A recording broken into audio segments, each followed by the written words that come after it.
नमस्कार प्रिय बच्चों। हमने स्वयं प्रकाश जी के कृतित्व और व्यक्तित्व की जानकारी प्राप्त करी। आज हम उनके द्वारा रचित ये कहानी नेताजी का चश्मा का अध्ययन करेंगे। बेटा, जैसा कि शीर्षक आपके समक्ष है, नेताजी का चश्मा। नेताजी का जैसे ही हम नाम सुनते हैं, हमारे दिमाग में नेताजी सुभाष चंद्र बोस की प्रतिमा साकार सी होने लगती है।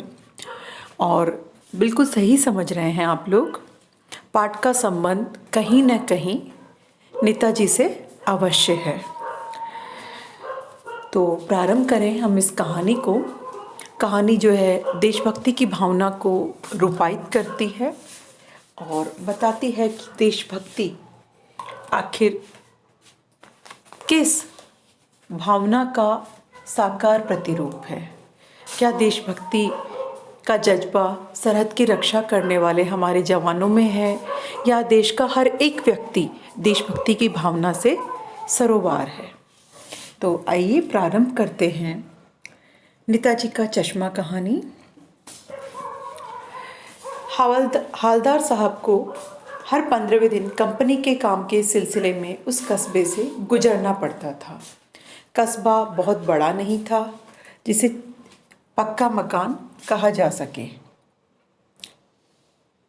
वैसा कुछ ही मकान और जिसे बाजार कहा जा सके, वैसा एक ही बाजार था। कस्बे में एक लड़कों का स्कूल, एक लड़कियों का स्कूल, एक सीमेंट का छोटा सा कारखाना, 2 ओपन एयर सिनेमा घर और एक ठो नगर पालिका भी थी। नगर पालिका थी तो कुछ न कुछ करती भी रहती थी। कभी कोई सड़क पक्की करवा देती, कभी कुछ पेशाब घर बनवा दिए, कबूतरों की छतरी बनवा दी, कभी सम्मेलन करवा दिया। इसी नगर पालिका के किसी उत्साही बोर्ड या प्रशासनिक अधिकारी ने एक बार शहर के मुख्य बाजार के चौराहे पर नेताजी सुभाष चंद्र बोस की एक संगमरमर की प्रतिमा लगवा दी। यह कहानी उसी प्रतिमा के बारे में है, बल्कि उससे भी एक छोटे से हिस्से के बारे में। मतलब जैसा हम समझ रहे थे कि हो न हो कहानी में नेताजी के बारे में ही कुछ कहा सुना गया होगा, बिल्कुल सही है।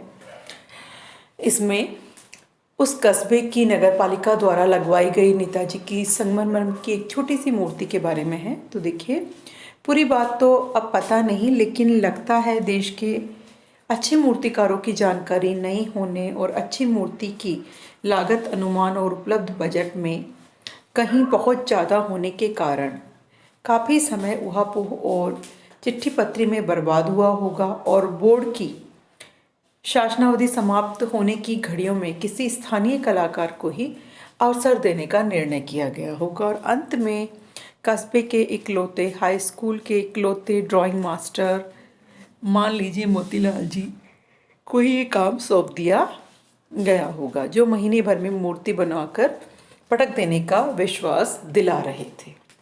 मतलब यही है कि नगर पालिका के पास में इतने वित्तीय संसाधन या फिर मूर्ति निर्माण के लिए जो संसाधनों की आवश्यकता थी वो इतना कुछ था नहीं। तो उन्होंने वहीं के स्थानीय जो ड्राइंग अध्यापक हैं उनको मूर्ति बनाने का काम सौंपा, और उन्होंने भी उस मूर्ति को जैसे तैसे करके महीने भर में बनवा दिया है। अब देखिए मूर्ति की क्या विशेषता है जिसको लेकर के ये पूरी कहानी बुनी गई है। जैसा कि कहा जा चुका है, मूर्ति संगमरमर की थी, टोपी की नोक से कोट के दूसरे बटन तक कोई 2 फुट ऊंची, जिसे कहते हैं बस्ट, और सुंदर थी। नेताजी सुंदर लग रहे थे, कुछ मासूम और कमसिन फौजी वर्दी में। मूर्ति को देखते ही दिल्ली चलो, तुम मुझे खून दो वगैरह याद आने लगते हैं। इस दृष्टि से यह सफल और सराहनीय प्रयास था। केवल एक चीज की कसर थी जो देखते ही खटकती थी। नेताजी की आंखों पर चश्मा नहीं था। यानी चश्मा तो था लेकिन संगमरमर का नहीं था। एक सामान्य और सचमुच के चश्मे का चौड़ा काला फ्रेम मूर्ति को पहना दिया गया था। हालदार साहब जब पहली बार इस कस्बे से गुजरे और चौराहे पर पान खाने रुके तो उन्हें से लक्षित किया और उनके चेहरे पर एक कौतुक भरी मुस्कान फैल गई। भाई ये आइडिया भी ठीक है, मूर्ति पत्थर की लेकिन चश्मा रियल।